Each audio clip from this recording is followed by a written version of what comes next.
Hello and welcome to our D&D painting stream. I'm Nichole, this is my dad Greg. We are going to be doing more dungeon tile and scatter painting today. I'll be working on dungeon tiles, I think you're working on scatter.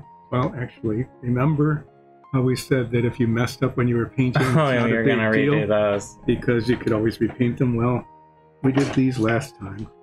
And the wash was from the bottom. And I got... So this is a comparison of the two pieces. Yeah, you can see one is noticeably darker, which is a great look, but not the look that the rest of our dungeon set has.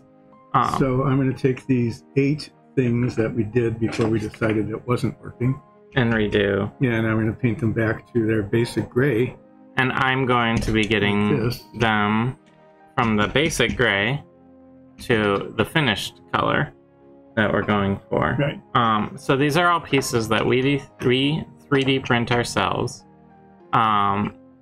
We do them on printers that are just back behind us. You can't see them right now. They're being covered up, but then we 3D print all of the pieces for these, glue them together into a full dungeons piece. These are magnetized, and finish and paint them ourselves. So we use these dungeon pieces for our D&D stream that we do once a week here on this Twitch channel. We also have all our old episodes up on YouTube. The designs for these pieces, if you're interested, are on our website, dicendungeons.com, under attributions. And you can check those out there. Our stream is Sundays at 2 p.m. Eastern. I haven't had much coffee today, so I'm a little bouncing all over the place with this intro, but that's okay. You can check out our stream 2 p.m. Eastern. We do the painting streams here on Twitch live for Tuesdays and Fridays at 3 p.m. Eastern. And we're also doing some late video game streaming Monday through Thursday around 9. Is where we're generally start, 9 p.m. Eastern. So, without further ado, I'm gonna be working on making these look like these, a little more dark and lived in. And I want to make this look like just to bring us back to this color, because you know sometimes paint mixes don't work quite the way you want them to. Yeah, so I'm going to be using a black wash. This is a Vallejo, just a basic black wash. And what a wash is, it's a very thin sort of paint that is very translucent and very wet, so that it will seep into cracks. It will also mostly just tint what you're painting instead of fully cover it. So it will turn a brighter gray like this pretty quickly into something not quite as dark as these. Something halfway between the one you're fixing and where it started.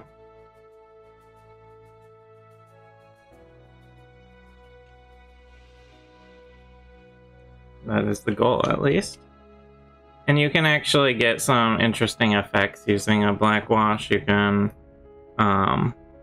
have splotches, any wash actually. You can create these like darker areas. So like on the floor here, you can see some of the spots. There's a little more black wash. I actually, for floors especially, like to leave those because they create this little bit of inconsistent visual interest on the piece that you are looking at. Sophie's greeting the Home Depot delivery. Yes, our dog is barking upstairs. Probably can't hear it, but maybe.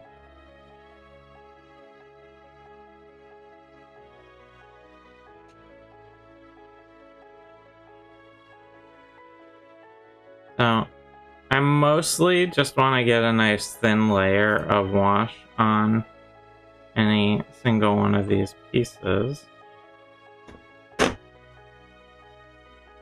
Like so. And if they, yeah, I'll often go back and lightly tap to sort of do a few things. Like in one case, I can be breaking up some of the any brush strokes that might have formed from the first application. I can also, if there's a little extra wash on the brush, deposit a few spots to create darker areas for when it dries. Those are all things that you can do with a black wash fairly easily. It's a very loose, sort of sketchy, artistic part of a model painting. Hi, Roz. Yeah, where... So you can get a lot of variety on your... on what are the base... not exactly, but pretty much exact... Well, I guess they are exactly the same figure, because they're 3D printed off the same file. So these are exactly the same as one another, outside of any minor printing errors, you know? But you can get a very different look just by dispersing the wash and the paint slightly differently. And on the other hand, what I'm trying to do is make them not look different. Well, you're bringing them back to a previous stage in their process, so that we can reprocess them. So these two pieces have they're obviously the same piece, but they have a little bit of a different look to them just because of how the bricks have been painted gray in different areas, and also how the wash is dispersed over them. And creating that little minor variation within a piece can really create a very nice, unique looking dungeon set for your adventurers to get killed in. But your DM would never kill you. No.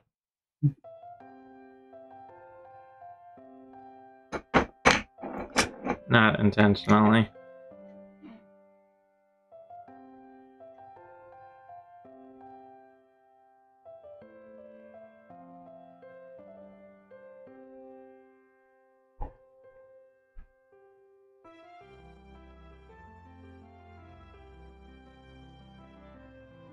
I'm painting a little slow today because I'm a little tired. Hi. Yeah. Yeah, didn't have enough. I don't know if I didn't get good enough sleep, didn't get enough sleep, whatever it is, but just a little worn out today. So we're gonna be taking it a little slow today. Going a little slower pace, being a little more relaxed as we get through this.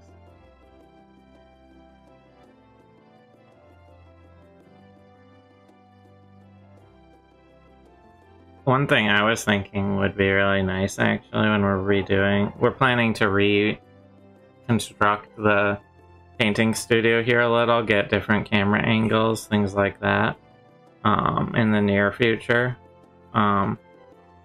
One thing I was thinking would be good, and maybe you have a good idea for how to do this, is get like a black surface here where we paint, to up the contrast between what we're painting and what's behind it, so it's more visible to the viewer. Like a, black paint, black paper, something like that. Black paper is the cheapest, but we can maybe use one of those sketch pads, those mats that we're using for the campus. Yeah, something that we don't mind getting paint on. Well, you just, you turn it over so that the surface is But it doesn't much matter. But yeah, it doesn't. But I'm thinking if we can get a dark surface that we're painting over, that would up the contrast and make everything we're doing that much more visible. Especially all the pieces that are primed in black, they would show up a little bit. Well, they don't stay that way that long.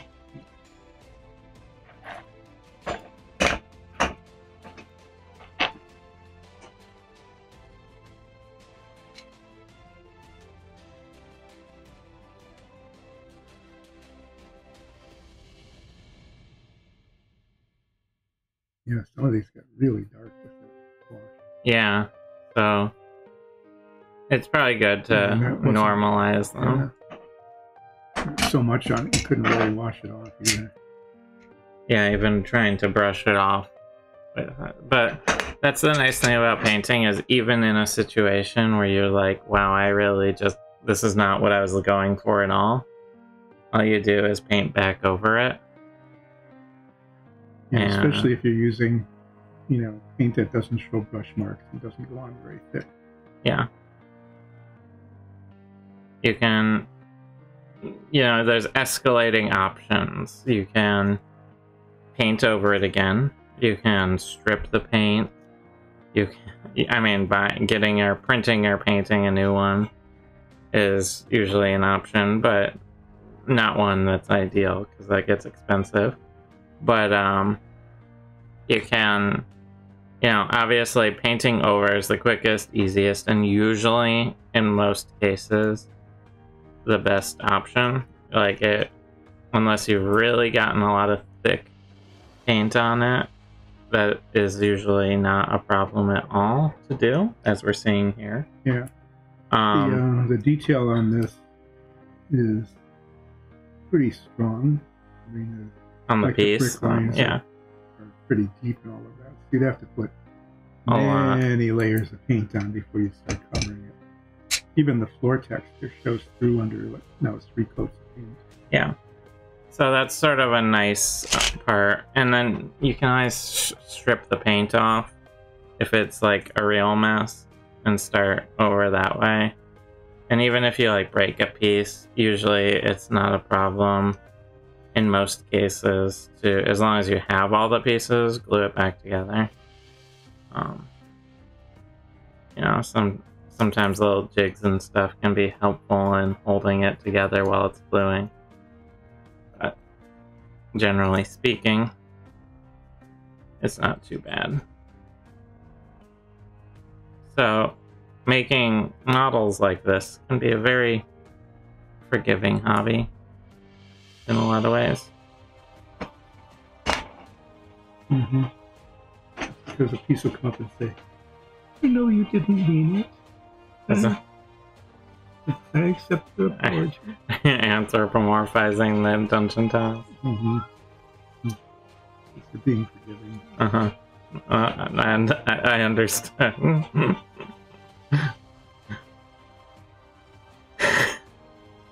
Alright. So.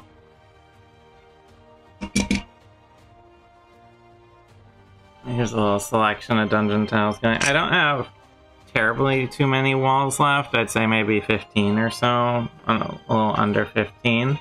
And then I'm moving on to just floors and until those are all dry and ready. So these are done. They probably won't be done by the time you're done with those.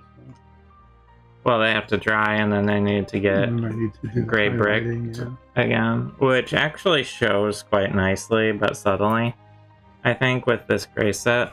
Yeah, I'm surprised. I thought they kind of disappeared when the wash went on, but they're showing pretty well.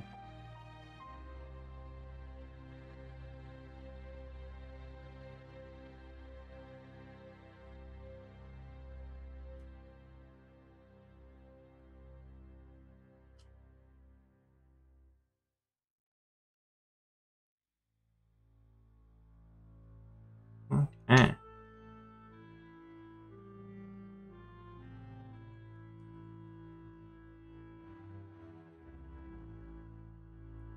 But yeah, these are coming along pretty well. It'll be exciting to be done with this dungeon set that we've been doing for a while now. A couple of months. Well, between the printing, forever. There was a lot of pieces, so the printing took quite some time. And I think we've been painting these maybe 3 weeks or so. Yeah, a little bit at a time here.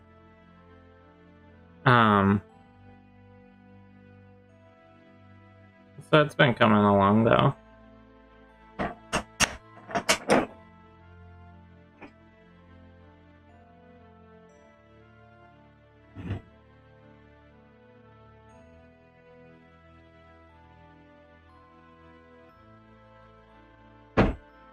But yeah, I think when we redo the camera setup in here, we should try to put something down. We should try and put down some sort of darker surface to just make things a little more visible for everyone watching at home. I think it'd be a fairly simple, easy addition, you know? Mm-hmm. Paint the whole part, the whole top. I mean, that would be an option if I didn't know how you would have felt about that, so I wasn't going to suggest it. We'd lose like 30 years of paint drippings. Painting yellow splotches. There's a lot of splotches. Yeah. Is that emotionally important to you? No. I mean, we could be painted if not black, maybe kind of a darkish gray. So. Yeah, that might be a good option, actually. Then we don't have something shifting around on the table. Mm-hmm. Yeah, we wouldn't be able to use it for a couple of days. But we go a few days without using this every once in a while. We can just plan around that. Yeah, since everything's coming off anyway. Yeah, we're gonna have to clear off the whole table to reassemble the painting studio here. I don't know. No, we'd have to get the right paint. I don't think we have anything. Only good dark grays. We have that. Well, we do, but only that. That's not going to cover. We have that sort of dark brownish burgundy that was on the. Oh, that brown color. Yeah. You wanted. I don't know how much of that's left. We could try it. I have no idea. I just was thinking we have it. Yeah. Having paint as opposed to having to go buy paint. It's always a good thing. Using up extra paint. Yeah, I don't know how much of that we have, but yeah, it's not a big surface. Pretty decent color. It's not a big surface area. It's a nice color. It's dark. You didn't miss the flip. Are you ready?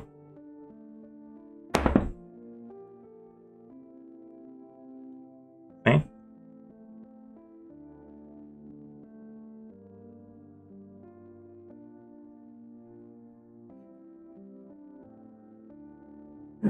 Alright, here we go.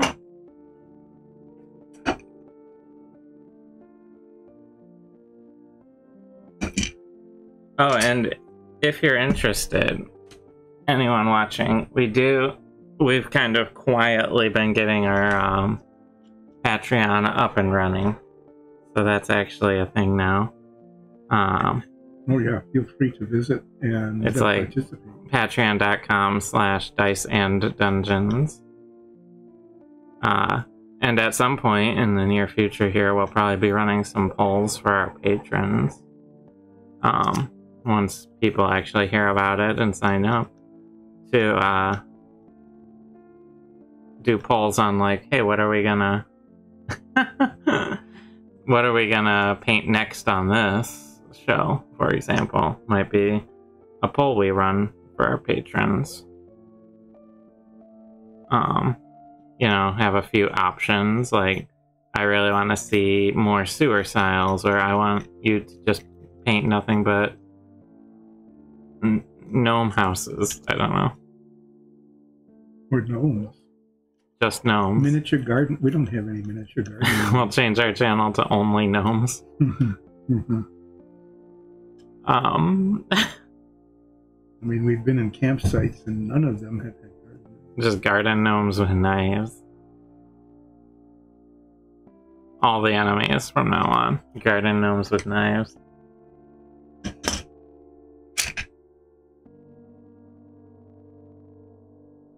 It's a pretty cool cat emote. cat sunglasses. Is that nines?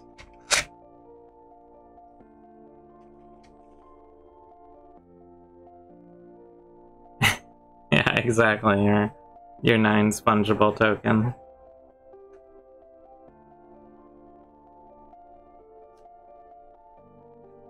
I mean, it is a cool ass. How can you say no?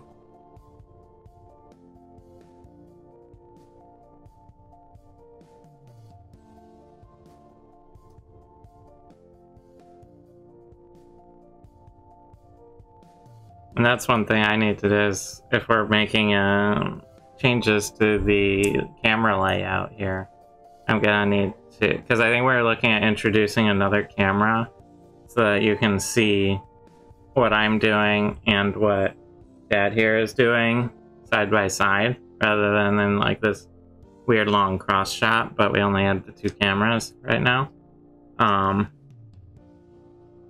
What we're looking at doing is adding another camera so that we can have good close-ups on what we're both doing at the same time. And with changes like that, I'll lose my train of thought about what I'm talking about. 3 cameras. That I need to later, pretty soon here, make a new framing picture for everything. So, because we'll want to put a little visual breakup between cameras. Right now we have this sort of picture-in-picture thing going, which is fine for 2. But once you start getting 3 cameras, you're going to want a little frame, I think, to separate one from the other.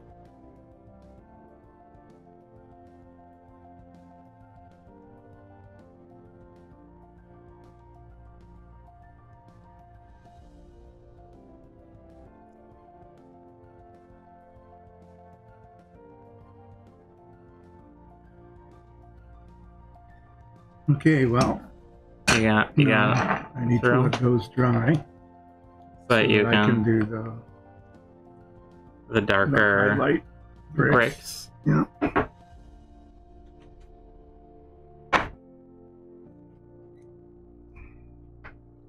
In the meantime, try to clean this brush out. Picked up a lot of paint. I am definitely, let's see, I have 8 more walls to do here. And then I get to move on to floors.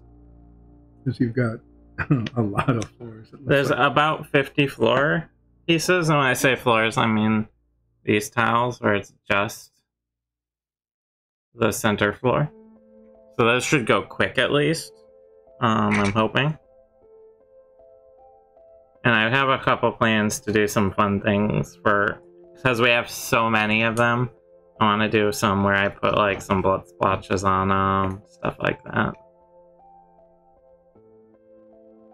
Maybe a little weird brown puddle, you know, sort of stuff you would avoid stepping in while you're in adventuring.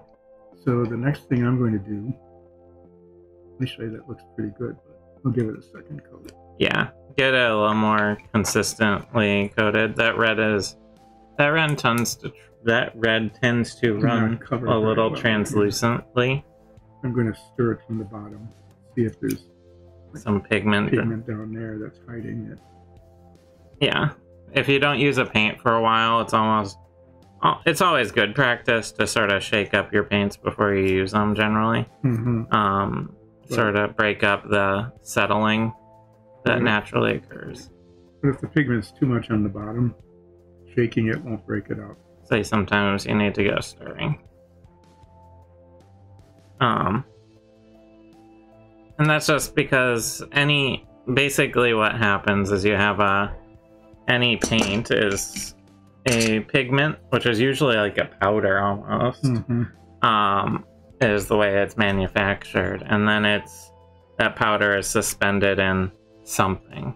So maybe an oil, maybe some sort of acrylic, maybe I don't know. there's a million types of paint, but they're almost always just this powder that's suspended in a medium of some sort.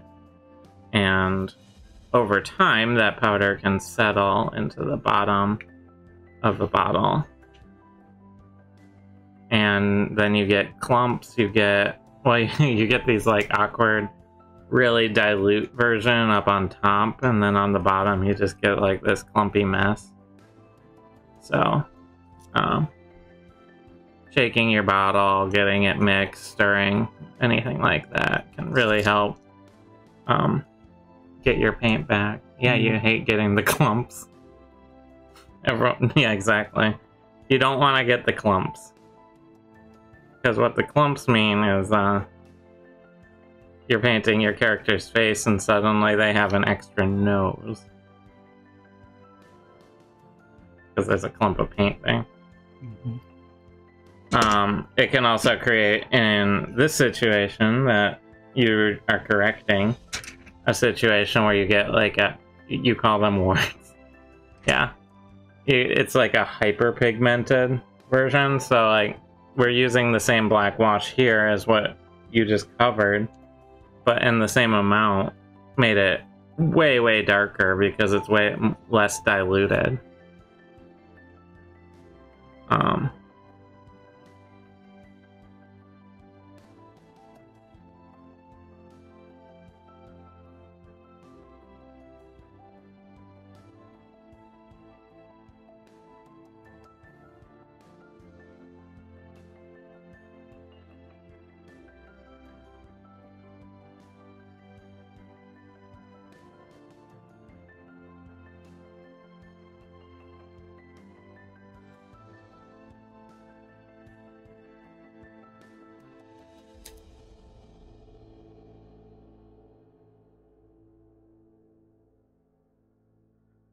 Alright. Man, I did not wake up at all this morning. Sometimes days are just like that. Yeah. Go to sleep tired and wake up more tired.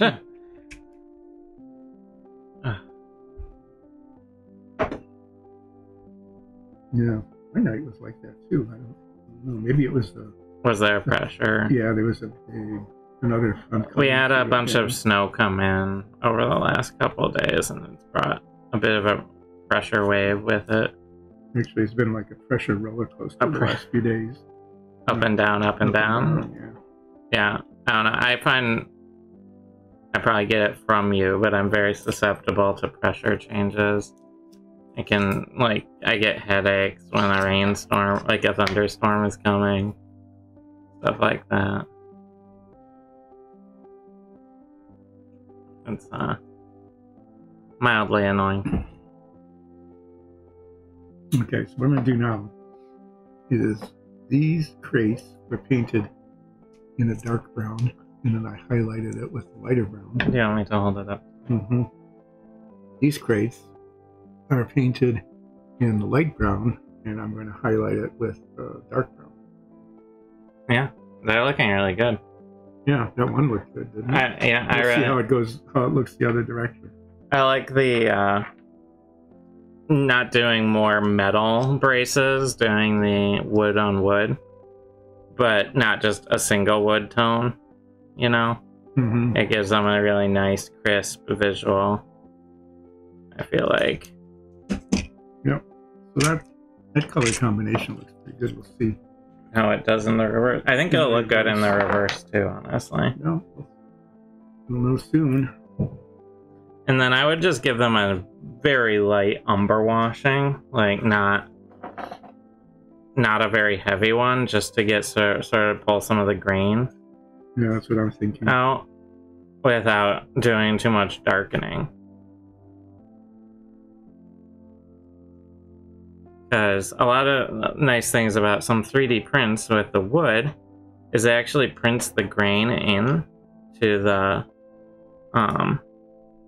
the piece itself, and a wash is really good at bringing a wood grain out of a model, and it just makes it look really, I don't know, full.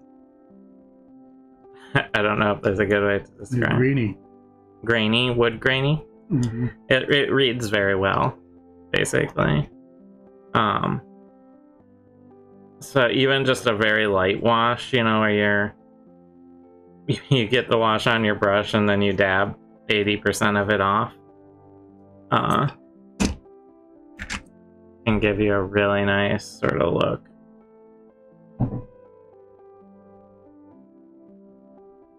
Alright, down to my last 3 walls here before I have to do all those and all the floors.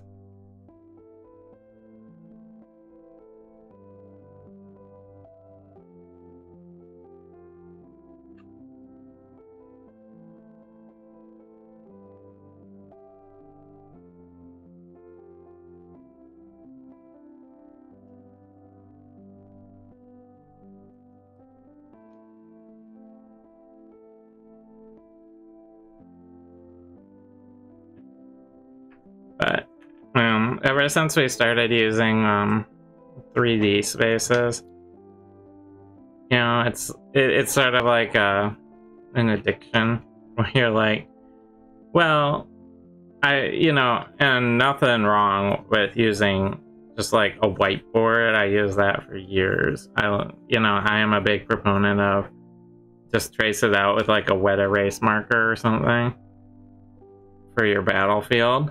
I think that's an extremely economic option. But when we started making 3D tiles and 3D things like the crates you're making, once you start putting one of them in, you're just like, I need everything to be like this because I want it all to be cohesive. You know? So you really go down a rabbit hole quickly, especially if you're able to 3D print yourself. I don't think you can 3D print yourself because I knew that joke was coming. But 3D print for yourself.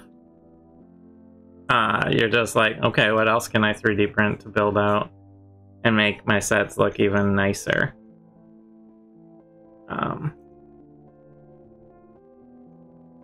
It's easy to go way down that rabbit hole. But it's actually a very relaxed.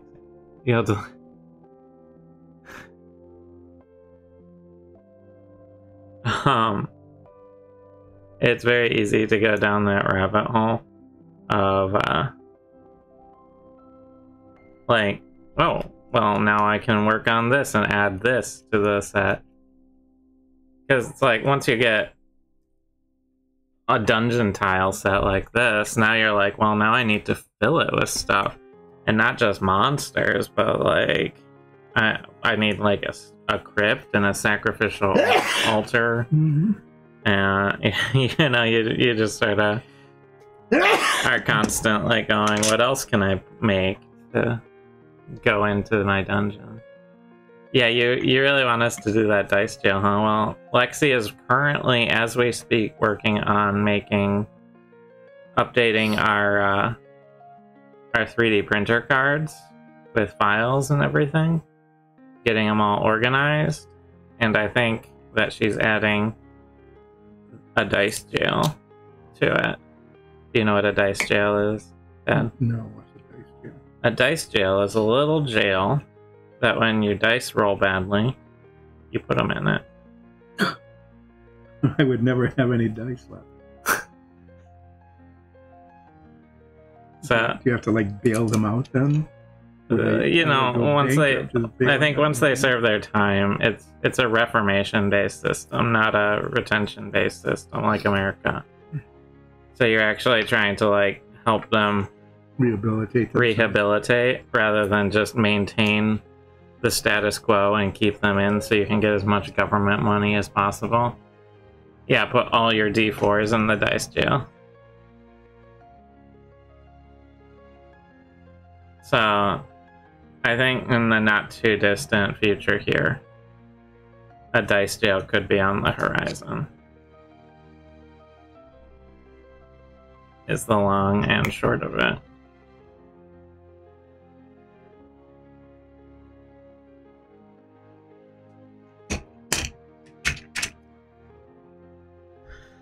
Okay, that is all of the currently ready wall segments. So, I'm gonna make a tiny bit of space quick for the floors. Move these back over to dry.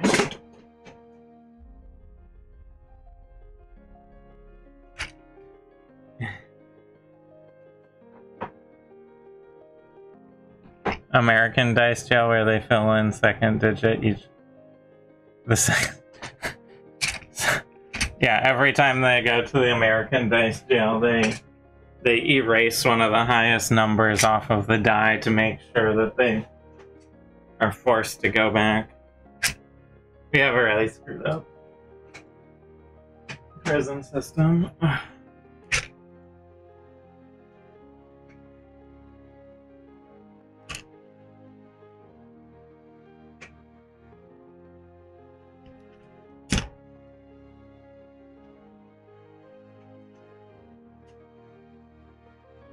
But that's what happens when you make your what are ostensibly things to try and make the world better, and then you monetize it.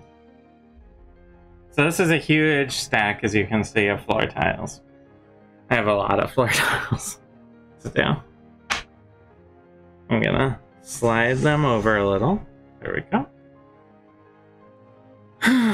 And these at least will go fairly quick because it's just the floor. So that should be nice.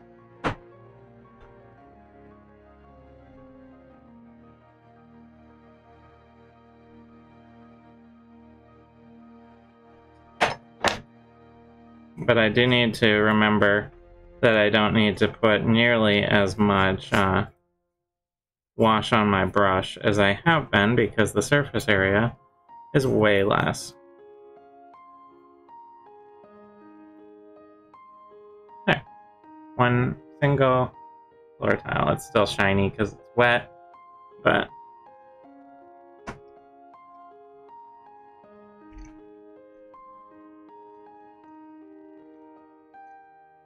yeah, so we'll probably be building a dice jail for Wong pretty soon here.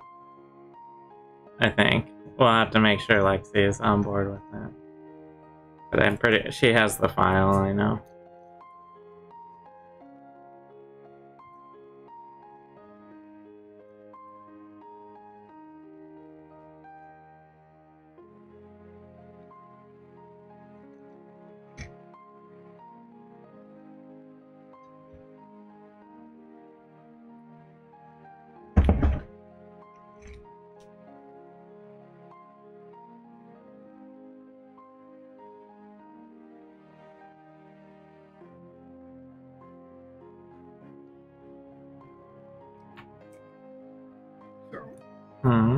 Here's what the other one looks like. It's pretty good. Yeah. Here, let me finish this and I'll Do an audience participation. I'll do an audience view. Are they dry-ish? That one is. The other one's sort of. Sort of dry. So these are two different crates. There we go. I think they look pretty nice. Once they focus.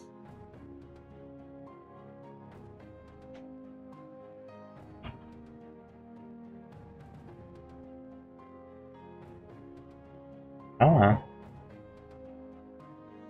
Come on. Sometimes these cameras autofocus just does not work.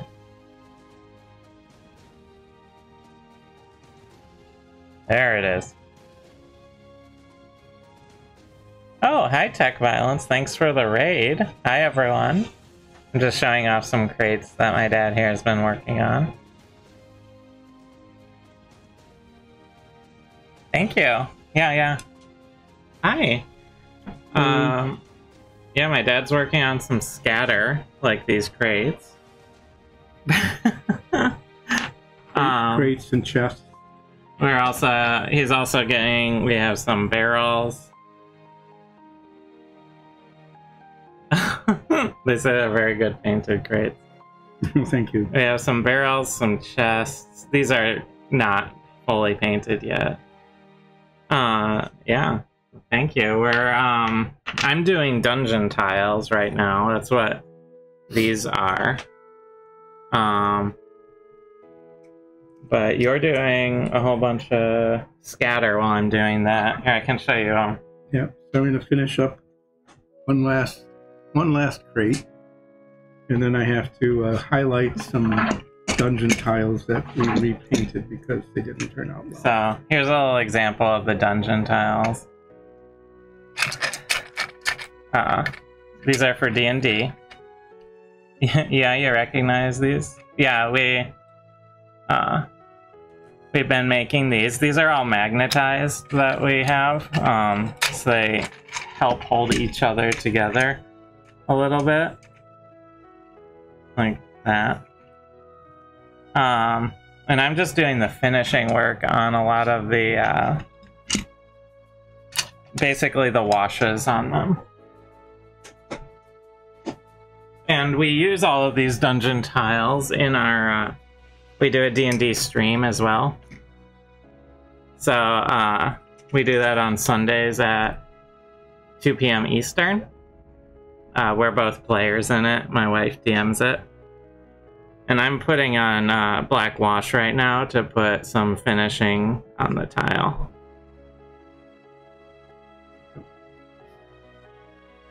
So these, Nikki has talked off and on about how with paint, if something goes wrong, you can just repaint it and start over. And that's what happened to this pile. All of these over here. The wash was from the bottom of the bottle, so it was way It came out too dark, and you know, it looked nice if you wanted like a really dark, scary looking dungeon, but it wasn't consistent with all our other pieces. Right. So we're so I repainted them all gray. And yeah. Be doing the highlight next, and then they get another wash, and hopefully they'll turn out.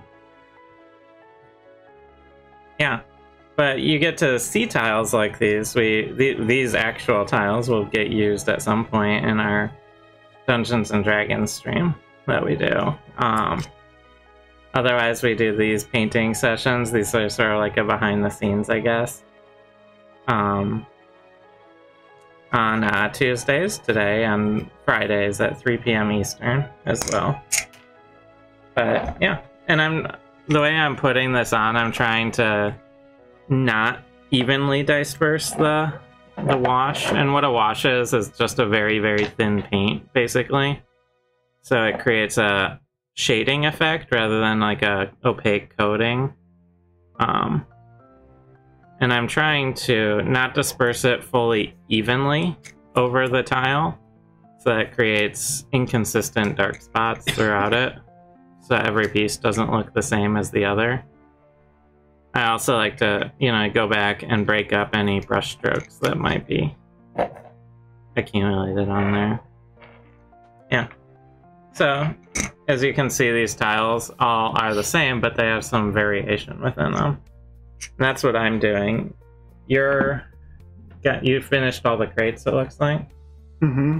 We also, one of our barrels we decided was going to be a bright red barrel. So that's a base coat on there. Because, as we all know from video games, if we put a red barrel in the scene, we can definitely shoot it with an arrow and make it explode.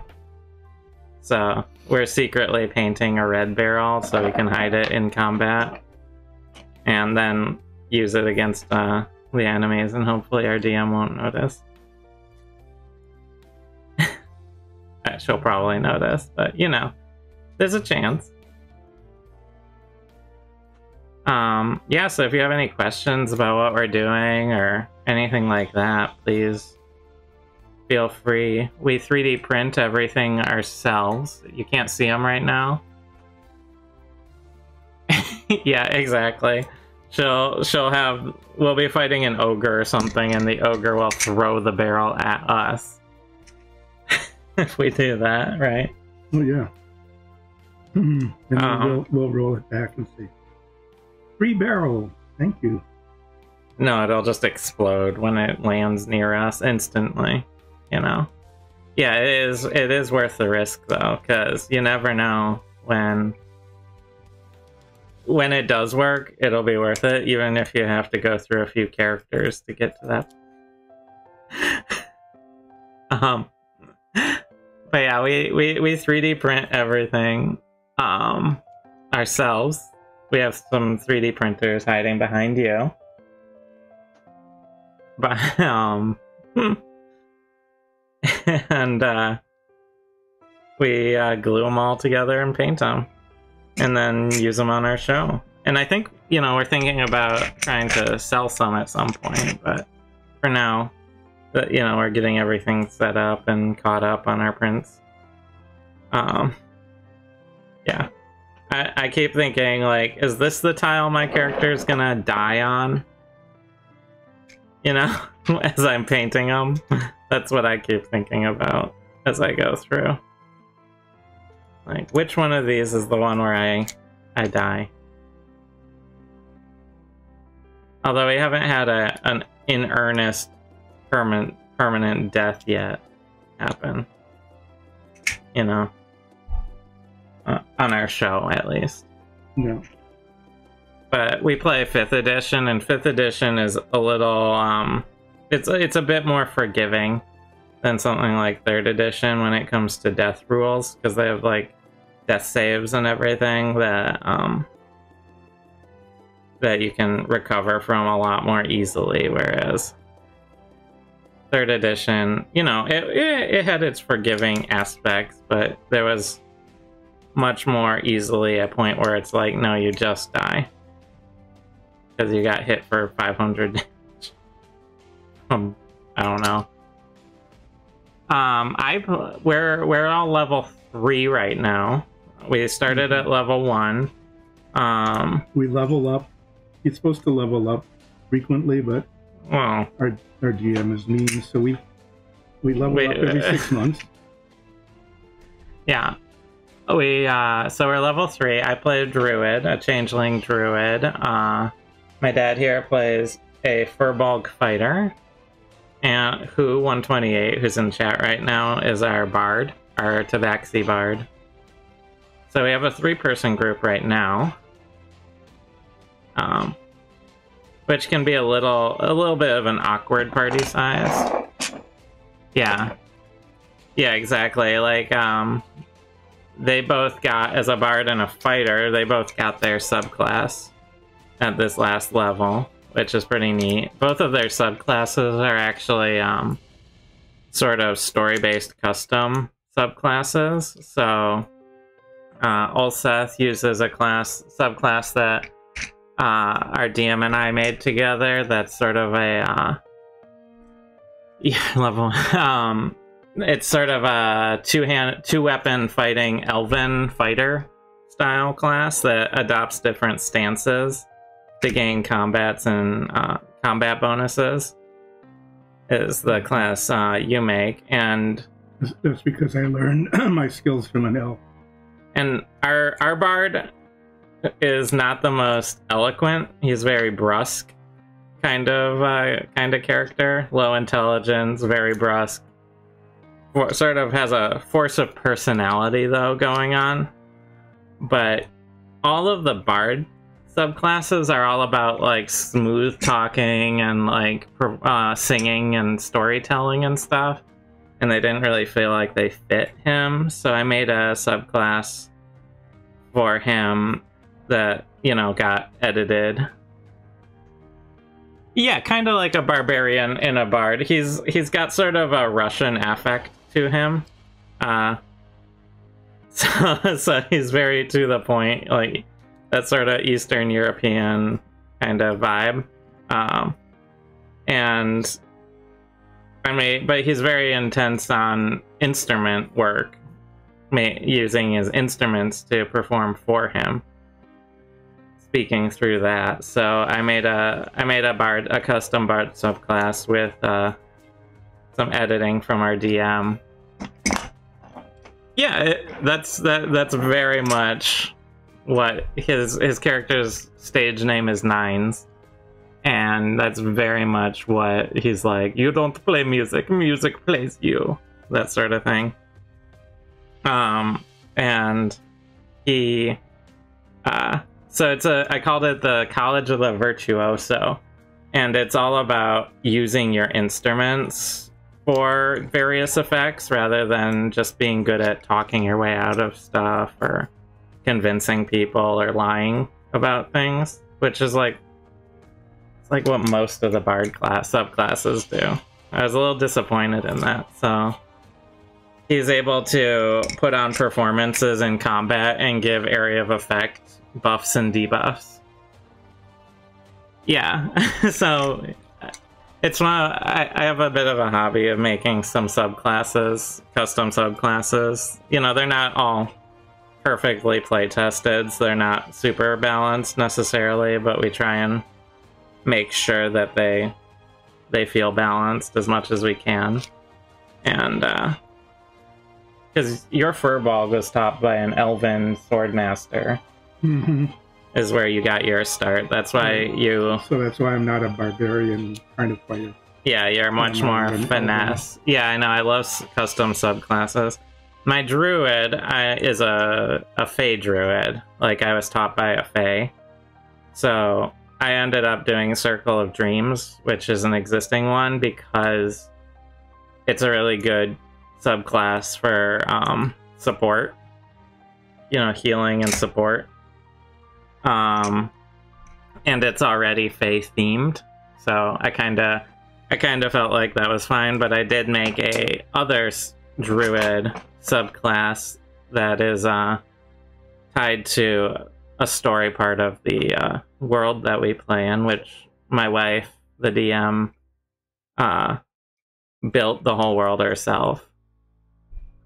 Yeah, Ranger is like the most sort of left behind class. I don't know, like it's like the most ignored class. Our bard played a ranger for a long time in a home campaign that I ran, and I had to like make adjustments to the Beastmaster class because he really wanted to play. You know, he had a bear companion and really wanted to like actually have it be worthwhile, but the Beastmaster subclass kind of sucks, and I had to rebalance it and stuff for him.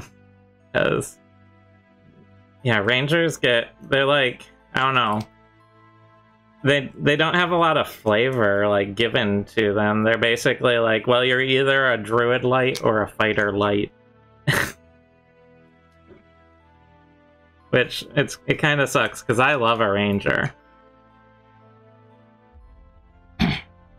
Oh yeah, sorcerer subclasses are really pretty good.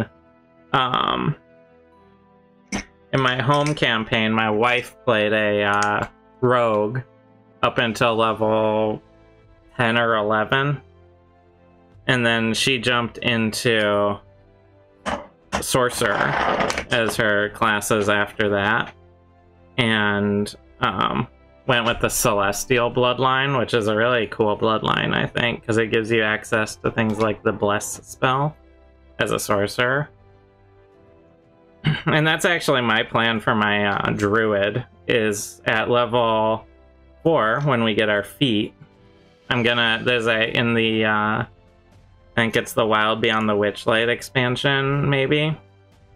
They added a feat, like Fey bloodline, for and it lets you get a divination or enchantment spell from outside your class's spell list. So that, because I play a very support sort of druid in the campaign, so I can get bless as a druid using that. But I really like the bloodlines for the sorcerer. They're very neat. You know, because you have the classic dragon, demon, you know, but celestial has a lot of flavor to it. Wild magic has a lot of flavor.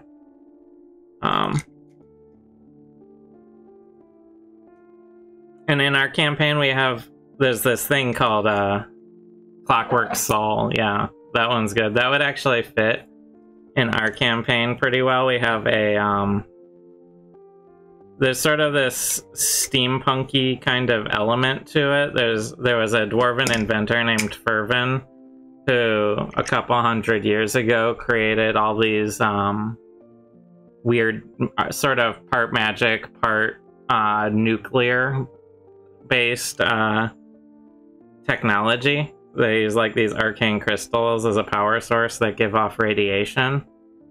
And so they have like this sort of steampunk technology that came from this dwarf named Fervin, who kind of changed the mechanical landscape of the whole world, and then disappeared suddenly in some sort of accident. So a lot of the technology is not the most well kept up either, because he died young for a dwarf. And something like a Clockwork Soul. I've been thinking through ideas for like an artificer based on that fervent technology subclass. Sort of thinking through ideas for that. So I don't know, I think it's really cool.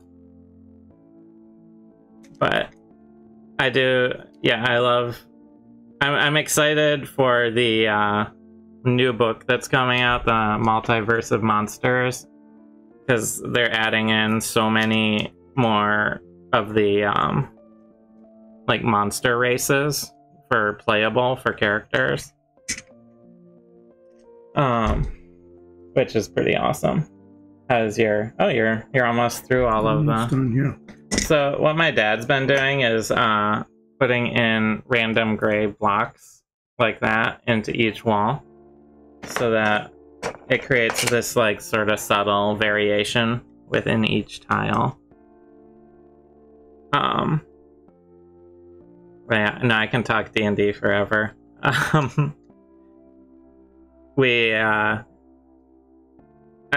introduced in my home campaign this whole series of special weapons that were tied. Each one was tied to like a deity, because they were getting pretty high level by the before the pandemic hit, and we had to stop doing in-person sessions. But one of my favorite was the bow that I made for our ranger. Oh yeah, I know. Well, that's one thing, is like your D&D is such a like individual experience too, because it's like every group is different, every play style is different. Like some people I know love combat heavy D&D. I'm a big fan of narrative heavy, but like with some combat, I like a nice mix, I guess. And you know, finding like what's your niche that you like within it can be something that's pretty fun. And then finding a group that plays that way, or making your own group. But yeah, we what was I talking about? Finding everybody's tragic backstory. Oh yeah, so that's nice, having an already you had a built-in ready to go online gaming group already, so that didn't disrupt you at all. That's nice, or very much at least. Well,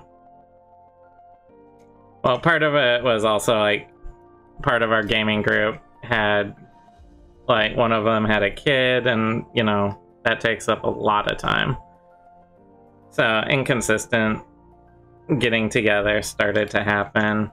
And I might get back to that campaign at some point now that things have started to settle in a little.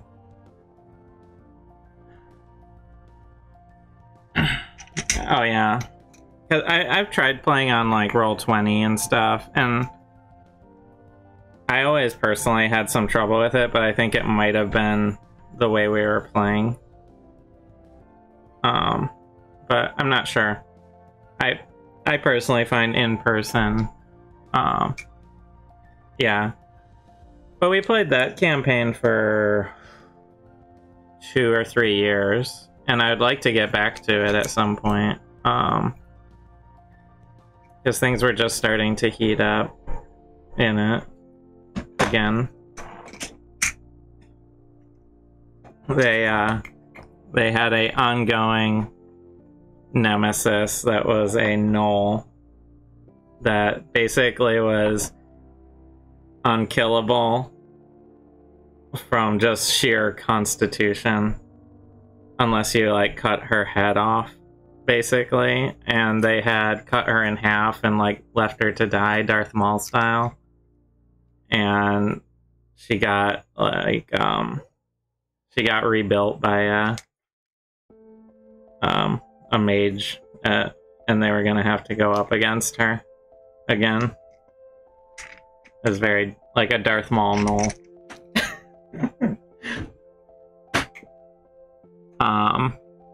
But yeah, she was awesome because I would do like this like super high pitched Nichole hyena laugh. Yeah, Darth Nichole. I would do this really like high-pitched hyena laugh for her and stuff, and she wasn't intended to be like this recurring villain, but they were just so like put off by her demeanor and her laugh and how she was like really into like, because she was like so high constitution, they would like she'd wade into battle basically unarmored, and like, you know, it's like that Uruk-hai moment in Lord of the Rings where you stab her in the stomach and she just like pulls the sword in to get it out of your hand. Oh yeah, she was supposed to be a one-time villain that was just the leader of a mercenary group. Yeah, exactly. But I had to bring her back over and over after I got the great response from the group. She was one of my favorite villains that I did. I always love getting sort of a visceral reaction. I had an orc they had to fight at one point who he was like a barbarian, and his nickname was Gold Guts because he would keep his money safe by swallowing it. And so he had like severe heavy metal poisoning and was like pallid and like sickly looking all the time. But every time they like slashed into him, I had like gold spilling out of his stomach as they like as they cut him, and I would give a very visceral description of it, and I got a really great reaction out of him.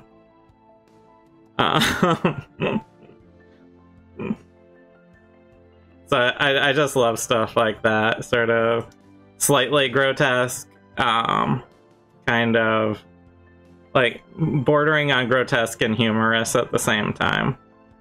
So that's why I loved her name was Roshi the Nichole, because she was like, I would play her kind of like almost getting off to the pain as they were cutting into her, and because that was like her whole shtick, is that she was effectively unkillable.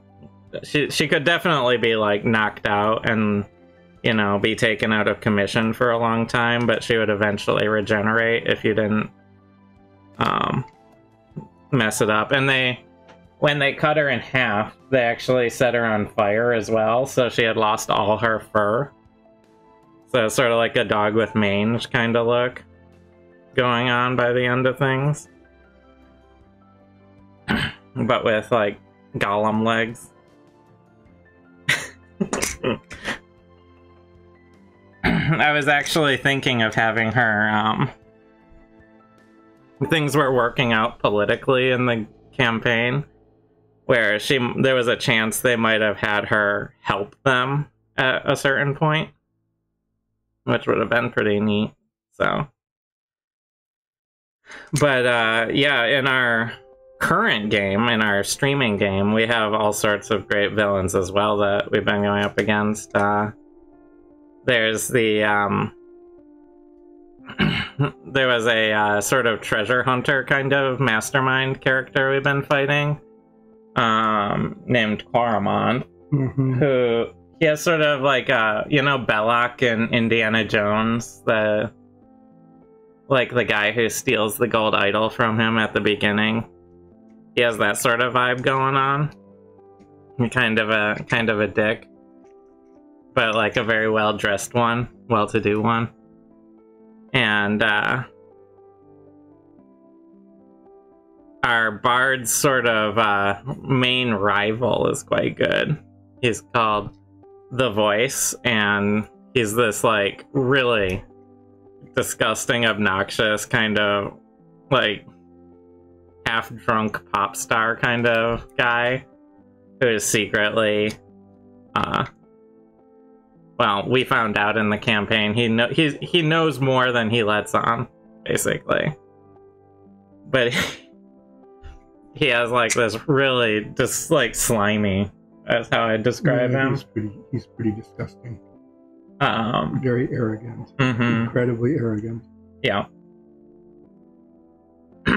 And then we're going up against, right now for my character's sort of story, we're going up against this sort of son of a very rich and powerful family who has been messing with the changelings, because my character is a changeling, to try and increase wealth and power, stealing like artifacts and stuff from my people. And he's super gruff, and he's been like doing alchemical modification to like all of his soldiers and stuff. So they have all sorts of like weird hidden status changes. Like we learned that they're healed by fire, but like take double damage from cold damage, for example. I accidentally discovered that with an ice spell. Where I froze one solid. It did like 3 damage and it blew up. Yeah. So, like our DM keeps it pretty interesting in the campaign, and we have like we've been traveling for a while with a group of pirate smugglers who are there's pirates and smugglers. They don't smuggle pirates. Yeah, well, unless we became pirates, they're smuggling us into a country illegally. Is what's happening basically. Where this this dwarf is from.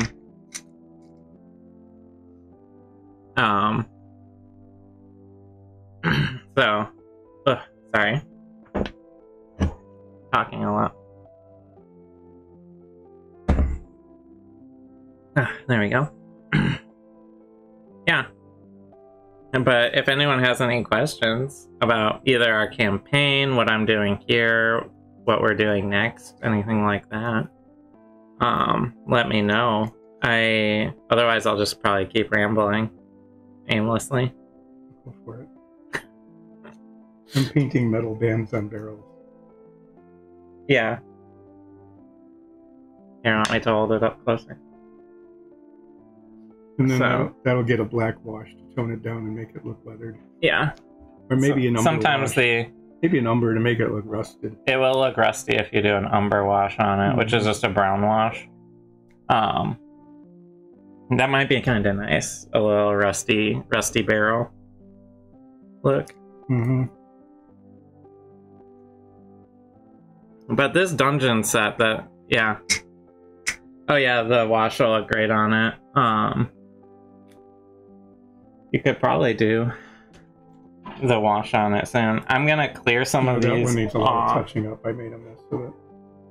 So, to give you an idea, this is some of the dungeons that we've been building for the show. There's a lot of pieces in here. And there's a few more drying back there. And we're almost done with it. So my plan is to, once we get through once these all dry, I'm gonna try and assemble a huge dungeon using... yeah.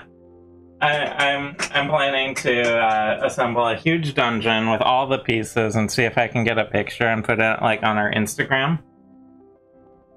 Because there's just been so many pieces put into it.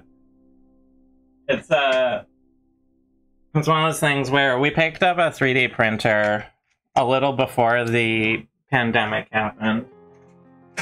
Mostly because my wife wanted to just do it as a hobby. She thinks 3D printing is really cool. And I was like, I don't know much about it, but yeah, why not? And then after, like, I'd say we got it maybe 3 months before the pandemic hit, and then it was like, well, this is a good hobby to do indoors during like lockdowns and stuff. And we started going, hey, we have a 3D printer, we play D&D. Why don't we combine the two?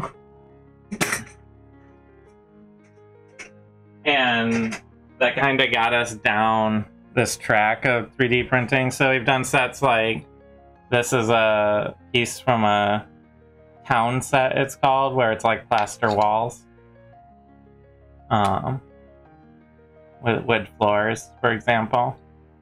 We've done sewer tiles. We have sort of this red dungeon tile. Like a red stone dungeon tile. We've made river tiles. And maybe grab a few, actually. Yeah. Since we have some people interested. The river tiles came out really well, I thought. And I think the red dungeon tiles were actually the very first ones we did. Yes, the red dungeon was first.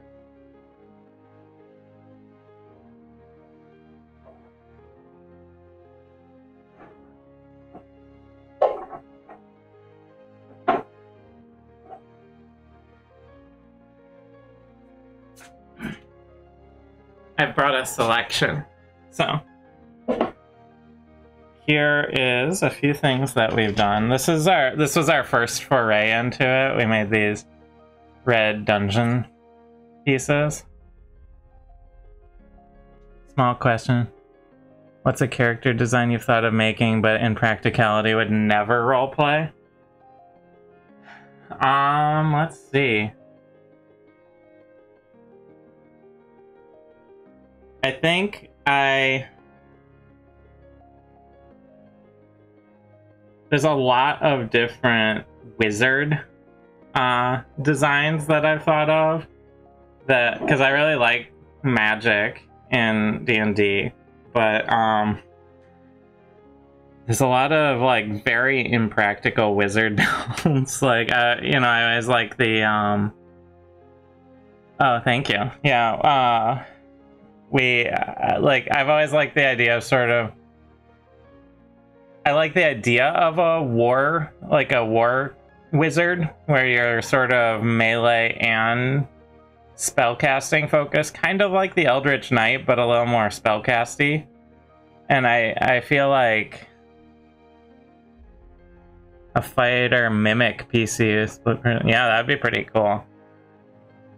I feel like mechanically it doesn't get supported. They sort of like frontlines wizard with like concentration checks and stuff. Like a frontline wizard as a build is something that I never had. So this was our first foray, was the red dungeon tile. We made a selection of these river tiles, which have this wet effect on them.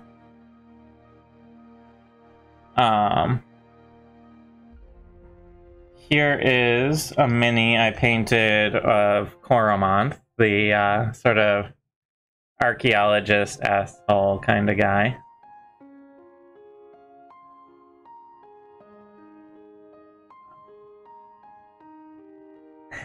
Yeah, he was a lot of fun to paint.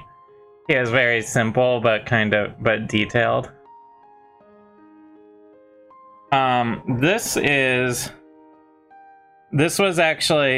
printed in PLA. And then we used what's called realistic water.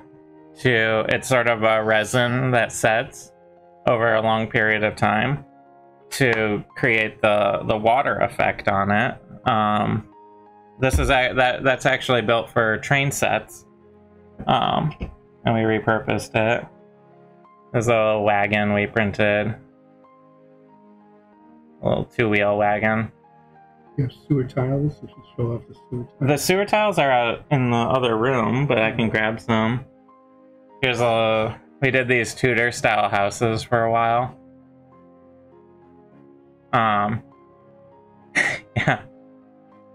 They're just hollow inside, you know, but they're good sort of set pieces. I know, these took so long to paint with all of the little detailing on them. We have 3 of this style, and then 3 of a simpler style that we painted. And you want me to grab a sewer set? Yeah, the sewers really came out well. Oh wait, I have some over here. Oop. So, our sewer set looks sort of like this. Here's a pipe. And this one is built a little differently, where it's the walls are separate. But we have like these sort of not ravines, but you know, what are they called? Sewers. Let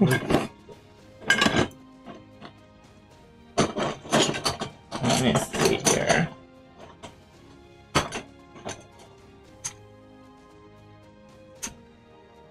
So, yeah, so we have this sewer set, you know, there's like, these are actually nails.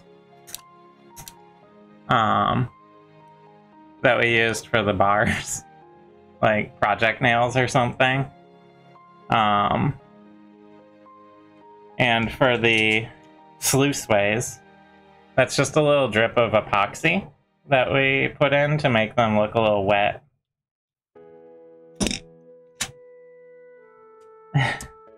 So, you know, there's a lot of fun challenges. You know, for ease of use, we have like a bunch of little stone walls that you can just throw anywhere.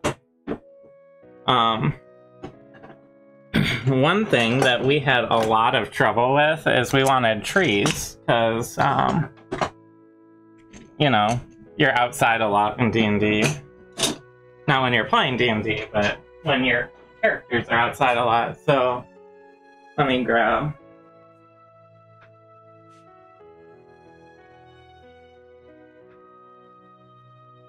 So we searched for ages for 3D printed trees, and just could not find anything that looked like... This was one of our test ones, you know, like... It's sort of tree-shaped, but it looks like a alien fungus. Right. And I might make a alien fungus print model with that, because that would be fun. Yeah. So, we kept looking. Any good-looking tree was expensive, 3D printed, and then it finally hit me. They make trees. Good-looking trees for train sets. So, you can buy packs of made 3D printed made trees for train sets like this. A lot of them don't have a base, so my wife just designed a base, 3D printed one, and glued it in. And now you have a great looking tree, and it costs barely anything for relatively. And you have so we have a whole bunch of nice flocked trees from train sets. So I find that sometimes it's worth just checking into a train set for ideas, because they're already making in that scale. Yeah, exactly. A train yard D&D campaign would be awesome. I've actually been floating an idea in my head for a long time about a setting where you're just moving all these pieces out of the way quick. Sorry. There we go. A setting where you're all of you are playing these sort of passengers on a train, and the train goes into like different worlds and settings, and each time you have to like solve a problem or fix something that's going wrong in that world, and then you get back on the train and you keep going. As sort of like this, I don't know if it's like a cosmic train or like a metaphysical train. Yeah, a world hopping train setting. It's been something that I've been playing with in my head for some time now. Started writing out a little bit of it, and I don't know, I'll see where it goes. But I just love the idea of you sort of have this static base, which is the train. I know. I took the glove off so I could so I could grab all those things without getting covered in it, and then I didn't put it back. I didn't put it back on. That's my thank you for calling me out on that, because my hand would have been absolutely covered. But I stopped thinking. There we go. Thank you for that. I would have had a big mess to deal with.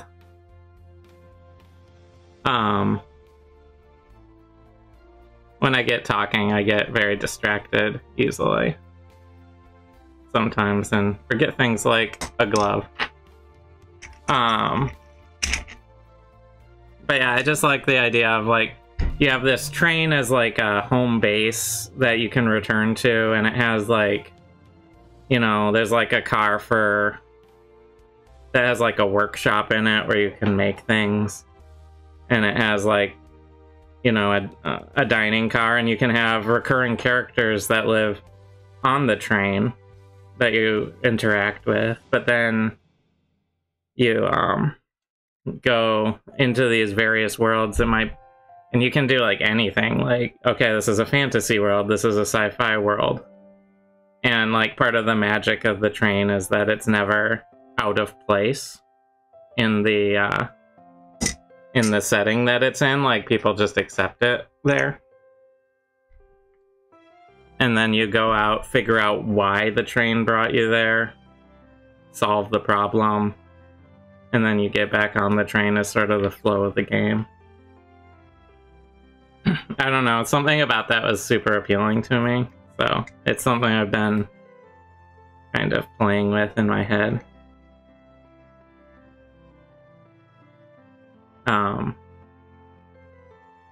And then sometimes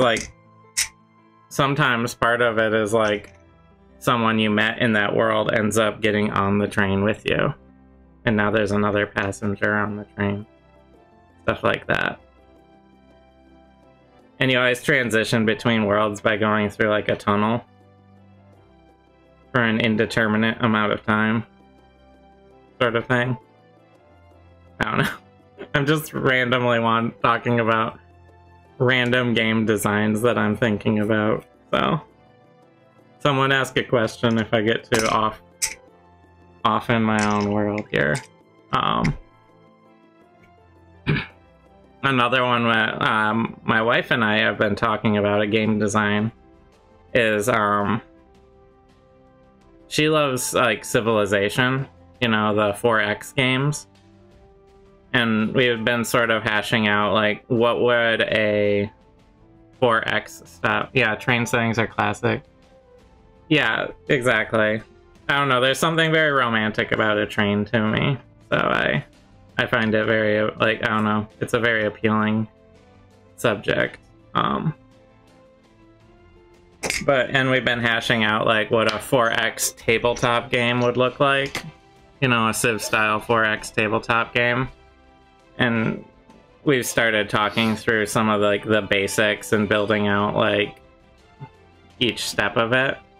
It's actually something we've thought about, is doing some like game design, game theory discussions and just streaming it on Twitch and having people chat with us. So I don't know if you guys are interested, but that's something I could bring up with her again.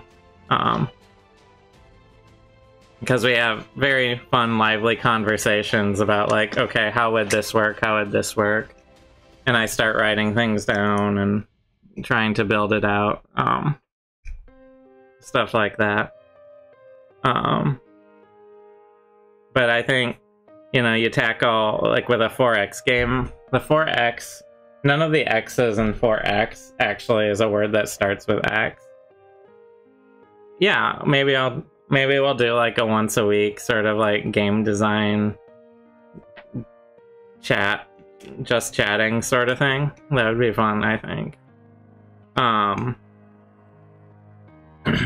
Yeah, that would be good. But in 4X, it stands for explore, exploit, explode,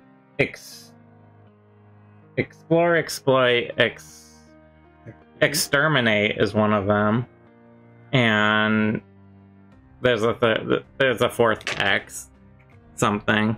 Explore, exploit, expand. Explore, expand, exploit, exterminate, and you know, we were taking each one of those and breaking down, okay, what would an explore portion of a tabletop game have to realistically look like? Because one of the things that is an advantage with a computer that you really can't expect from someone on a tabletop is managing 15 other NPC civilizations simultaneously. Without help. So it's like, okay, if you want to tackle, you know, diplomacy and inter-civilization combat, things like that, what does that look like? How do you manage it? What's a realistic size you can have? Number of, like, places you could do. I was saying that you could have a lot of fun with the setting as well. Like, I really like the idea of not less like a real world or a fantasy setting, but a sci-fi setting, where maybe like there's this new world that's just been discovered, uninhabited planet sort of thing, right? And you are representatives of like one government or corporation or group of some sort who have flown down onto this planet, and like there are rival corporations or groups or governments that have also landed at parts of this planet about the same time, and that sets up sort of a the competition element without sort of the problematic colonialist stuff quite as much. You know, I think every single 4X game has some problematic colonialist aspects to it, but you help reduce that by putting in a science fiction setting where it's a uninhabited world. Maybe you have some wildlife, I don't know. You'd have to play with the idea quite a bit. It's very loosey-goosey right now. But I like the idea of a sci-fi setting, and it's like terraforming Mars doesn't have any RP elements and it's not as nuanced. Yeah, I'll definitely check that out. That's one thing that we would really like to do, is add in RP elements to a 4X game. So like you have a game master who runs the world, but I think looking at that might give us a lot of ideas for like the mechanical aspects of that game style. Because you gotta tackle like, okay, what do resources work like? How do they work? Is there a tech tree? How does a tech tree work? That's a sort of standby of the 4X game, as the tech tree. things like that. And like, how do you handle random events? And I was saying, like, you know, maybe you only have upwards of 3 or 4 other like groups that you might go up against for the world, and that way it's easier for the DM to handle them. You know, and you operate it sort of, back, this was years ago, I made a really, really rough sort of Civ style game that was sort of based on like divergent evolution sort of stuff. So in like the one big game I played of it, there was it was a co-op game. So the group was playing these like sentient otters, and they created the Otterman Empire. And it was really kind of wacky and fun. But ever since then, I've sort of been like, how can I... Yeah, they were like, what do we call our civilization? And they're fighting over it the whole time. Yeah, they did some horribly cute war crimes. They could not decide on a name until I just sort of finally said, Otterman Empire, why have you not done that? And they, then they all pretended that they thought of it, and will continue to deny that I'm the one who thought of it to this day. But, you know, that's fine, I suppose. But yeah, they did a few war crimes as otters. They chose to, apparently. But, you know, that's how it is sometimes. It was at least cute. But yeah, I'm always like, okay, each game mechanic, like if you take a 4X game, you have well-defined game mechanics because there's the 4 X's. So you have to do like explore first and see like what's a fun way to represent exploration on a tabletop. And there's all sorts of cool ideas, like, do you build like a computer program app that like randomly generates a world for you? Do you have like pre-made worlds that the DM gets to see? Do you roll what each hex tile perhaps theoretically is randomly each time they go in to a new area? You know? So there's a lot of interesting options that just like, you gotta really suss out what's the fun of doing those. Each of those options, and then deciding like, hey, this is a mountain tile. Is that because it's always been a mountain tile, which has some advantages, like you sort of have logically consistent biomes and like world structure, because it's like, yeah, if you have a chain of mountains, there should be mountains in a row. But if you do random, like, do you try and accomplish that by having the randomness be weighted in favor of like tiles? Otherwise, but then you might run into a case where everything is mountains. Questions like that are what I find really fun about game design. And that's why I like making D&D subclasses as well, because it's like, you get to ask all these questions and figure out answers for them. Like when I was like, how do you make a bard that is solely interested in using their instrument and not trying to, you know, be suave? I know. Because you answer one and then you have 3 more questions, so it's like, it's like, okay, I've answered that I want to do random tiles.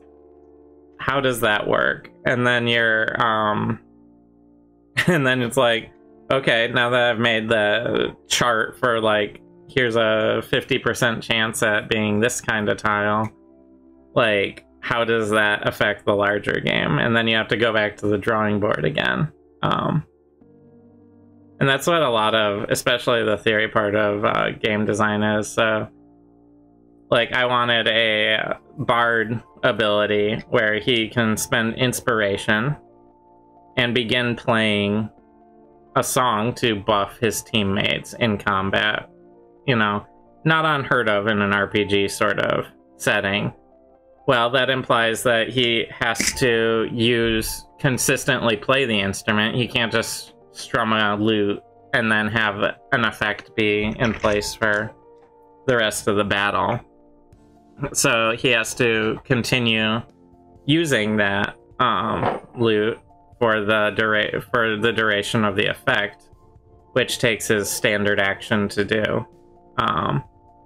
But you know, you still have your bonus action and stuff. So I added an ability in the subclass that when he gets to a higher level, he can still cast spells while playing the instrument by using the instrument as like the arcane focus of his spells. So he can maintain at a higher level the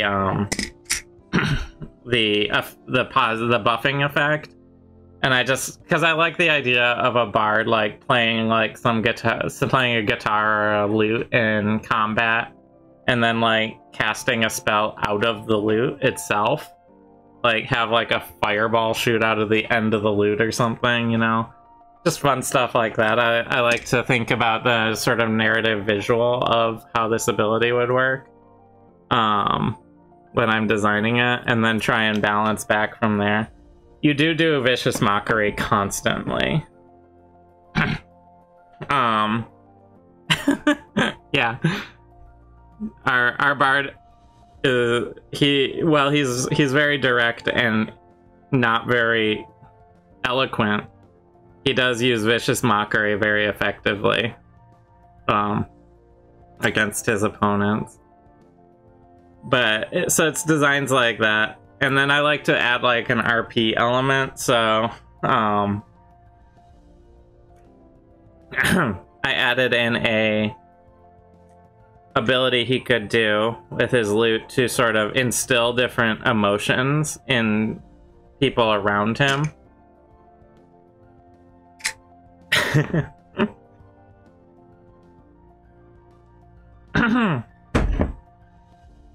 The nice thing about vicious mockery is that our DM has had on multiple occasions had to, because it does psychic damage when it hits, and she's had on multiple occasions had to RP someone getting hit to 0 hit points by being insulted. which is a weird situation to find yourself in as a DM, because it's like, okay, well, they're not dead, presumably. They just got made fun of magically, but so that she often has them just like, exactly, she just has them like sit down in the middle of the battlefield and just quit, just like, no, I'm done. Break down crying. Oh yeah, there's been a couple like fetal position crying on the ground sort of situations, things like that. Oh yeah, our bard has so much fun with the suggestion spell, because it's like, it's a very subtle spell and no one really knows when he's casting it. So he's had all sorts of like, hey, you should go like you should go help your friend over there instead of fighting us, and like convince them to just like leave the battle. Stuff like that. It's been a very useful crowd control spell, actually. Meanwhile, my druid's a little more direct. I just cast Hold Person on them and let our fighter here wail away at them. I'm not in some ways, Nines is quite subtle. In other ways, he's not at all.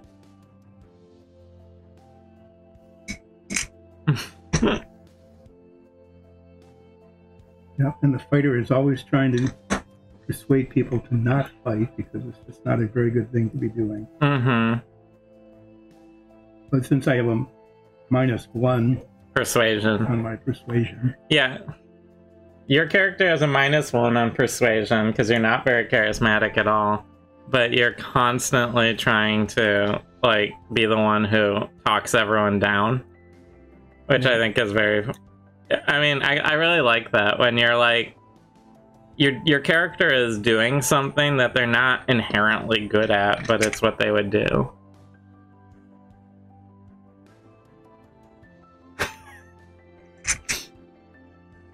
Yeah, you love Skywrite. Which is just like, hey, make some clouds in the shape of letters. Which apparently you're not allowed to mix with explosive runes. I think that's some bullshit.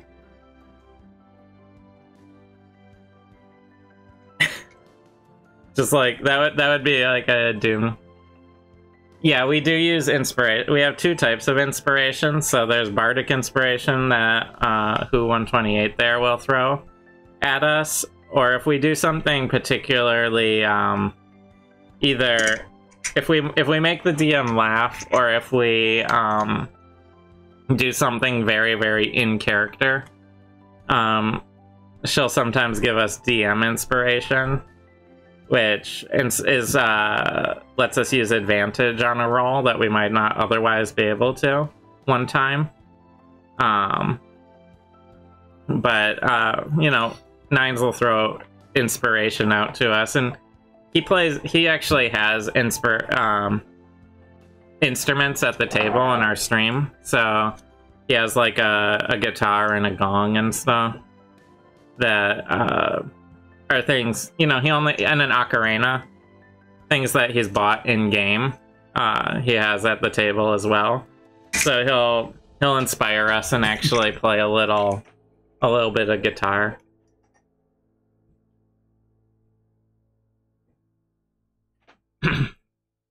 Yeah. So it's one of those little things.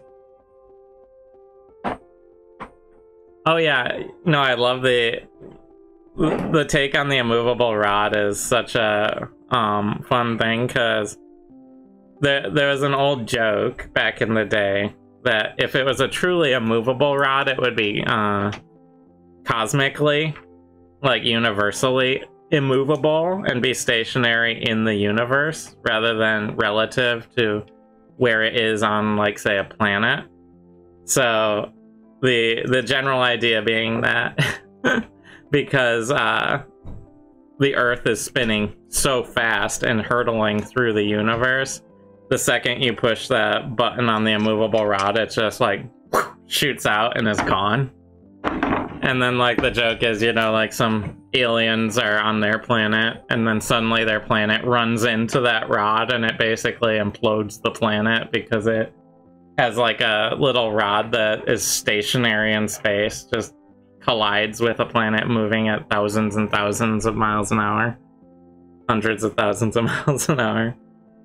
So I always like that. You have to accept that the immovable rod is relatively immovable. You know, relative to where it is. But I finally got in our game a bag of holding, which I love to try and break the game with. Like going into it. Like, yeah, like the generally immovable rod. And that's true, because you can actually make the rod move.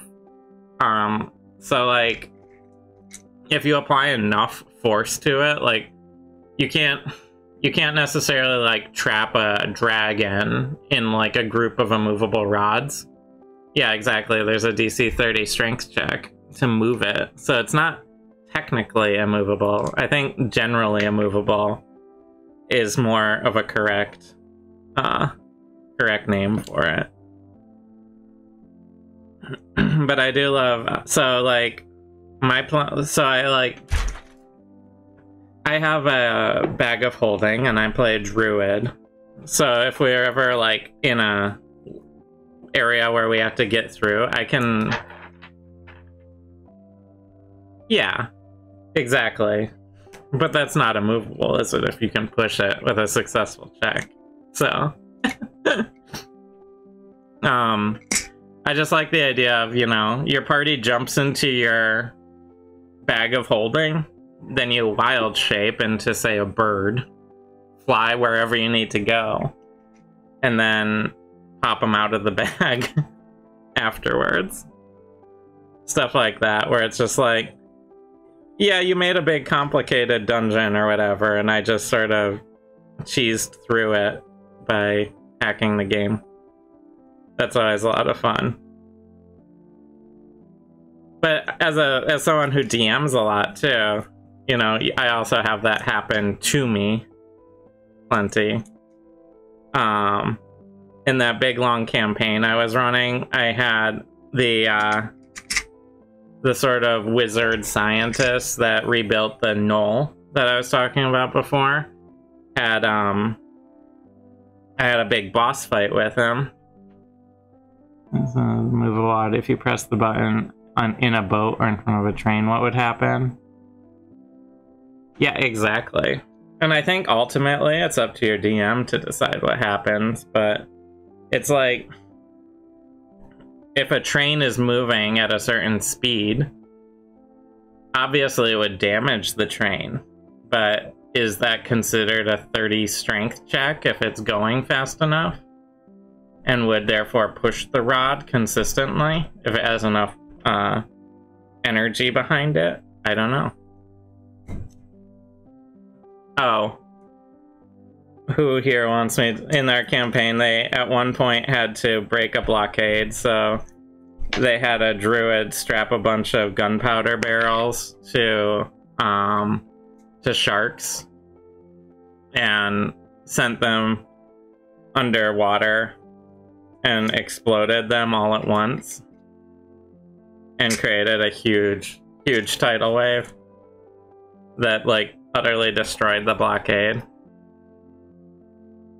So they were sharkpedos in that they were shark torpedoes. It was not the most morally ethical druid they were working with. She had been kicked out of her circle for being kind of an ass. So yeah.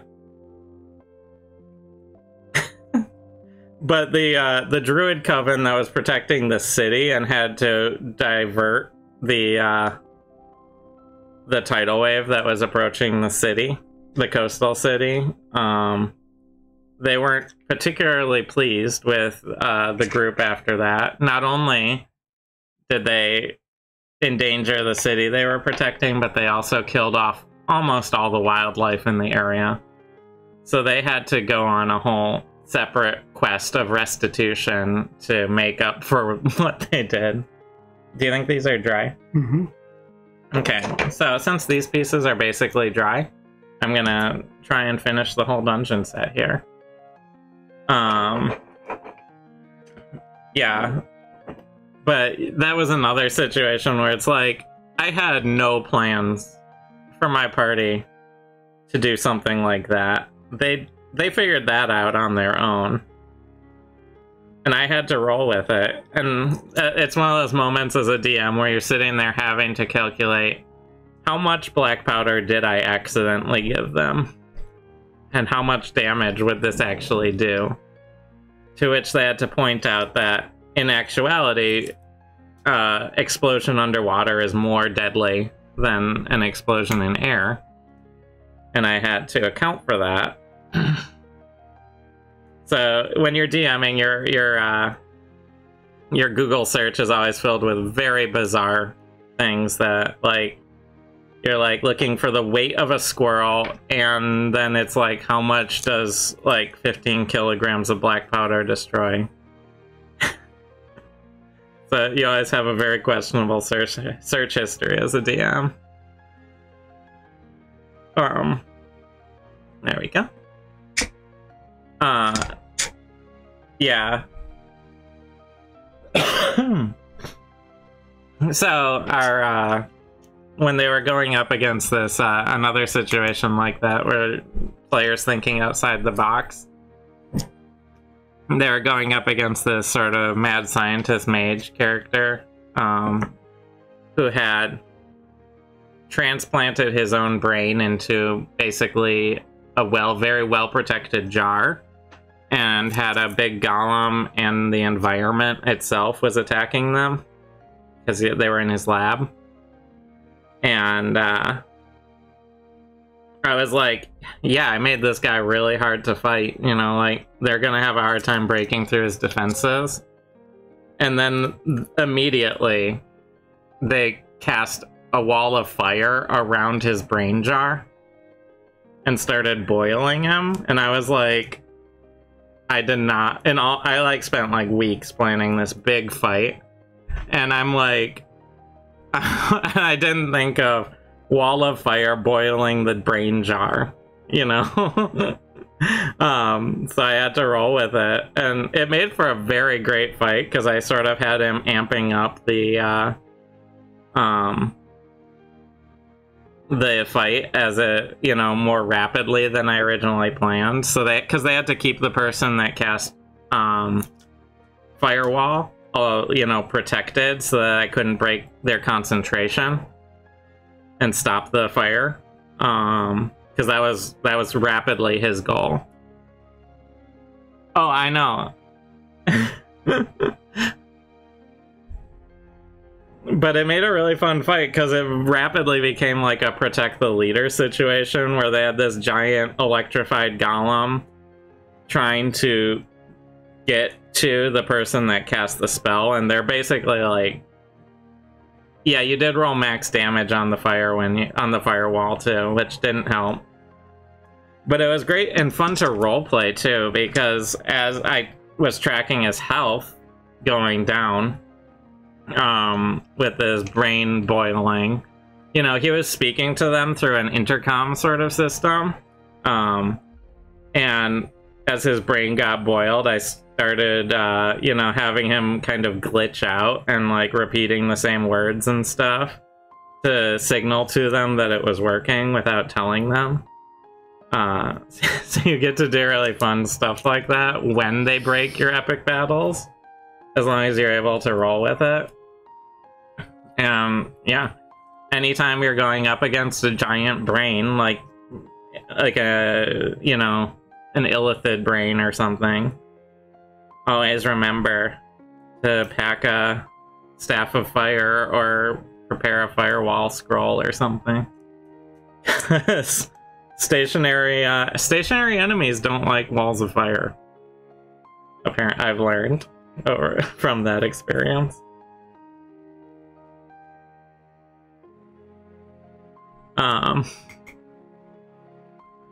So that was really fun though. And they got to learn that after that fight, that's where they learned that this guy had rebuilt the null baddie that they'd been dealing with for quite a long time.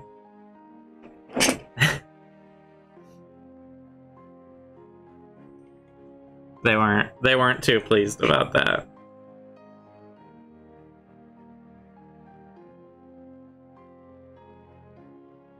But I did get back at them. They at one point they were getting up into the higher levels in this campaign, so they had to they were starting to get into like where you start dealing with deities and stuff, having to deal with that, and they went out to a continent that was devoid of life, that was ruled over by the like this god of isolation and stuff, and the god isn't pleased at having visitors, naturally. So when they arrived there, they got put to this test where I handcrafted like this scenario for each of them. Yeah, the land's super cursed. There's other story-based things that I won't actually get into as to why the land is devoid of life. Because yeah, not anymore, right? That's a running joke in that campaign. But I handcrafted a special scenario. No, I'm not giving you any spoilers about what's going on there. And that would test each of them and make them really like give up something super important to their character, or do something that they really wouldn't want to do. And if they failed it, they would get killed by this god. And one of our characters really stuck to his guns and refused to do the thing that the god was forcing them to do. And he had to be resurrected because he would not do it, even though it was all like an illusionary sort of event. So I actually really appreciated that. But I tried to make it really challenging for each of them in a roleplay scenario. So I like to do a mix of complicated combats and more complicated role-playing situations when I run games. And we have I feel like we have a very similar style in our D&D stream. That sort of good mix of combat and roleplay. We do try and avoid combat a lot. You know, if we can avoid not having to fight and get around through subterfuge or something like that. But how are your crates are done. Your barrels are looking good. Yeah, not decided yet how to wash them. I think either black or umber, I'm not sure. Yeah, I think either would be good. What color? I'm thinking of black bands on the red barrel. You could also do silver and put a lot of wash on it, so they're like really dark iron. Yeah, or else I could use the really steel. Because I think, yeah, this is the steel color. Yeah, because putting black wash on the red would just wipe it out. Yeah. Steel the darkest one? Steel is the darkest of the metallics that we have. I can't believe I'm almost done with this dungeon set. I've been working on it for, it feels like forever. I'm very excited. And then I have to decide what I'm doing next, which is a little anxiety inducing. But I should finish before, we usually stream till about 5 Eastern time. So we usually finish up in about 5 more minutes or so, but we can get ready for dinner and all that.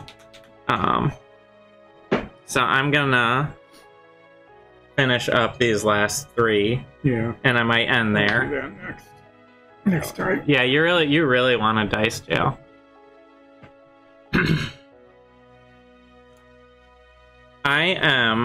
My personal absolute favorite like character trope is the like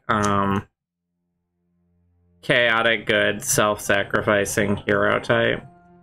Like that's my personal favorite. Like I don't, you know, I do what's right regardless of the rules. I do what's right for people kind of character. You know, and like I think chaotic good's often shown, like the archetype is like Robin Hood, that sort of thing, where it's like I have to do what's right for people regardless of the law. But I really like that sort of neutral to chaotic good character that is more interested in good than the rules and is willing to be like that's the trope that gets to me the most in movies and stuff, is when someone sacrifices themselves for the greater good. Like that always gets me teary and stuff. So I don't know, that's very resonant with me, that kind of character. I would say that's my favorite type. Do you have a favorite character type? Well, I really like playing that lawful good priest that I played. Cleric. Ages ago. This was like back in when I was in high school. We played a game together where you were like maliciously lawful good cleric. Yes, that was maliciously. That character was creepy. I'm gonna be honest. Yeah, no one liked that character, but it was a lot of fun to play. But the character I had the most fun playing and I can't remember the character's name anymore, was my dwarf ghost pirate bard. Oh, yeah, that's right. Aranor, I think. Could have been Aranor, yeah. He was a dwarf pirate bard who died and became a ghost and got to play as a ghost. He was more of a spoken word sort of bard, you know what I mean, because he couldn't sing. Mm-hmm. Kind of like a William Shatner pirate. William Shatner pirate bard ghost. Yeah. That's a normal character. That's a character trope. The dwarf pirate ghost William Shatner bard. Yeah. I mean, you see that in every campaign.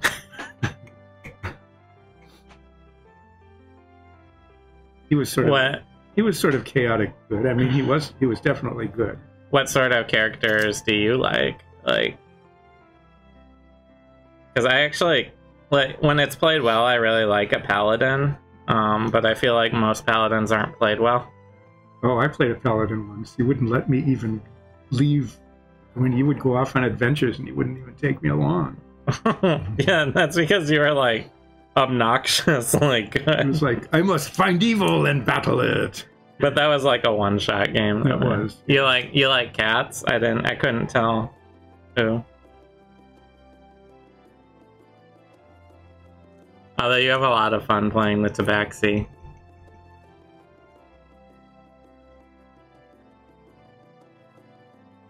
Alright. So I have officially, I think, finished the huge dungeon set. So once these all dry, I'm gonna have to assemble assemble a humongous set and post a picture of it. Yeah, so we can all see it. If you're interested in seeing that, you can check out our Instagram where I'll probably post it. It should be linked in our channel here. Once these are all dry. Otherwise, it's either Dice and Dungeons with an N or Dice and Dungeons. I forget which one our Instagram is, but yeah. And if you want to see more painting like this and just chat, feel free to follow us here on Twitch. We do this show Tuesdays and Fridays at 3 p.m. Eastern. Yeah, come and join us. Our D&D show is Sundays at 2 p.m. Eastern. And my wife and I will play video games like Monday through Thursday, and just chat at around 9 p.m. Eastern on this channel as well. So yeah, please follow us. You know. Yeah. And I'll look at making a sort of a game design, game theory kind of show at some point. I think that would be fun, yeah. A lot of fun. Just have like some snacks and paper and talk about game design. And yes, we will make you a dice jail soon on this show. So, thank you everyone for stopping by. Thank you for rating us and, you know, getting some new eyes on us. That was wonderful. Maybe see you Friday. Yeah, maybe we'll see you Friday or tonight or on our video game stream. So thank you everyone. We're gonna have dinner now, so have a good day. Bye.